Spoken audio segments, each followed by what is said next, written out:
Hey, welcome to the Briar Patch. So today I wanted to talk about two things really. One of them is filling your pitcher, and the second one is finding your therapy. One of my favorite quotes is, "You can't fill others' cups with an empty pitcher." That's what it is. You can't fill others' cups with an empty pitcher. Meaning that you can't take care of your family. You can't serve others. You can't give of yourself when you have an empty pitcher. You can't, if your child needs you emotionally to be there, to be patient, you can't do it when you are running so low and so empty that you can barely keep your own emotions in check. One of the best ways to keep your pitcher full is by finding your therapy. So when I say finding your therapy, I once went to a counselor and she recommended that I found some hobbies or some projects or some things that would keep me entertained and that I would be able to look forward to. I want to expound on that further. So I call it finding your therapy. I finally figured out, now these have to be therapies, they have to be things that other people, that don't revolve around other people. So if I was gonna say, oh, well, my therapy is going to lunch with my friends, but my friends can't do it on a regular basis because life got busy for them, I would start to feel like my friends don't want to go to lunch with me maybe, and if I was feeling depressed, then my mind would maybe start to spin some lies in my head, and I would start to convince myself it was my fault that they couldn't go to lunch, and that wouldn't work. So when I say find your therapy, it's something that doesn't have to do with other people. So the examples could be things like going out in nature, going on a hike, going swimming, just putting your feet in the sand, spending time in the sunshine. For some people, it could be really reading a good book. Some things could be art. Some people love art, and that can be an excellent therapy to be able to express your feelings when it comes to painting or drawing, or it could even be writing your thoughts down, writing poems, that sort of thing. This blog in some ways has become a therapy for me because I'm able to write down my thoughts and use them in a constructive way, and so they feel meaningful to me. But I'll tell you, the therapy that I found for myself, I love animals. So I remember babysitting for a family in my neighborhood when I was a young teenager, and I loved when they would call me to babysit because they had chickens. Not very many people in my area had chickens, but they had chickens, and they had raised them. They had like incubated the eggs and raised them from the teeny tiniest little chicks. And I remember seeing the eggs, and I think maybe I saw them when they were chicks. But when they were just young chickens, I would go over there and babysit, and me and the little girl would play like they were eagles. So we would go in the backyard and pretend, perch the chickens on our arms, and we would, I don't even remember. I just remembered that we would pretend like they were eagles. I don't know how interested she was in the game, but I loved it. I loved the chickens. I want chickens so bad.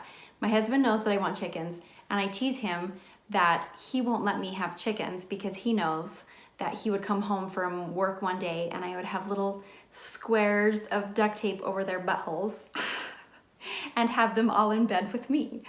Not really, I really wouldn't put duct tape on their bum, but I want chickens so bad. I would love that. I would call them my little ladies, and they would peck around in my backyard, and I would spend time with them. Like, that would be so fulfilling to me. I'm sure you can see the joy that it brings to me. I just love animals. We have had several other animals in our marriage, and all of them, I believe, were purchased at a time where I needed my animals. I needed some therapy. So I'm allergic to cats and dogs, even though I have worked at a few different veterinary hospitals as a technician, and I love it, and it's worth it to me to deal with the allergies. But the ones that we've had in our home, first we had a bird, and I knew he was going to be loud and kind of obnoxious, but my husband didn't, and I took advantage of that, I think, probably a little bit, but I loved that bird. He showered with me, he ate with me, we would take naps together sometimes. If we were home, he was with me, riding around with me, like he was a child to me.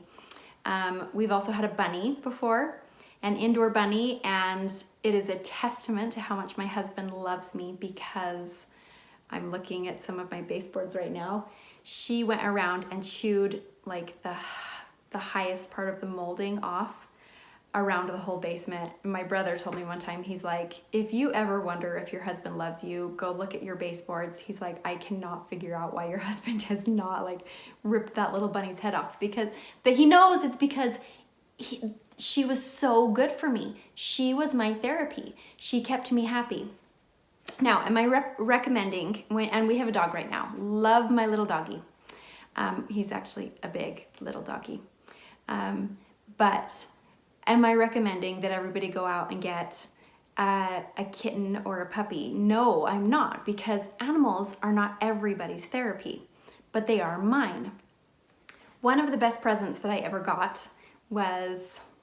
received was Valentine's Day of 2016. So my husband set up a date for us on Valentine's night, and he took me driving around, and I could not figure out where we were going, and he took me into this residential neighborhood, and finally we stopped at a stop sign, and I looked out my window, and there was a sign that said horse riding lessons with a telephone number on it, somebody's advertising. And then he went around the corner and pulled into this big, huge equestrian barn, into a stable, and he called, my new teacher and said, hey, we're here. And so we went in, and I had my first riding lessons. So if you know anything about me as a child, I was obsessed with horses. But animals were definitely not my parents' thing, and so I never had a horse, even though I asked for one for every Christmas and every birthday that I can possibly remember. So this was like fulfilling a childhood dream that I'd kind of forgotten I still had. I was so excited, so giddy. I can count probably on one hand how many times I'd been on a horse up until this point in my life, and this is only a few years ago. But then we went to dinner, and I was just on cloud nine, so happy. That was therapy for me, and one of the best gifts that I have ever received. So thoughtful. My therapy is different than my husband's. There have been several times where he comes home from work and I'm stressed with the kids, my stress level is high, maybe I'm having a little bit of depression, and he will say, why don't you go jump on the four-wheeler or my bike and go ride in the hills that are close to my house, or close to our house? And I have to remind him, but that's not my therapy. For him, when work gets hard and his stress level gets high, that is the best thing for him. To go outdoors and spend one time outdoors is very good for him, but 2, physical exertion is so good for him, and doing sports. He loves that. For him, that's his therapy. So he will go on a long bike ride or just go by himself up in the hills and ride on the four-wheeler. That is so good for him. It brings him joy. And I'm not talking about the kind of joy where you're like, wee, that was so fun, like going to Disneyland or something. Yay, that was fun. I'm talking about the kind of joy that is just natural, that you feel in your heart, and it just brings you peace. It brings your stress level down. Having something to look forward to at the end of each week, or a light at the end of the tunnel, something to look forward to, even if it's a couple months in the future, is so good for everybody, but especially for people who are dealing with depression.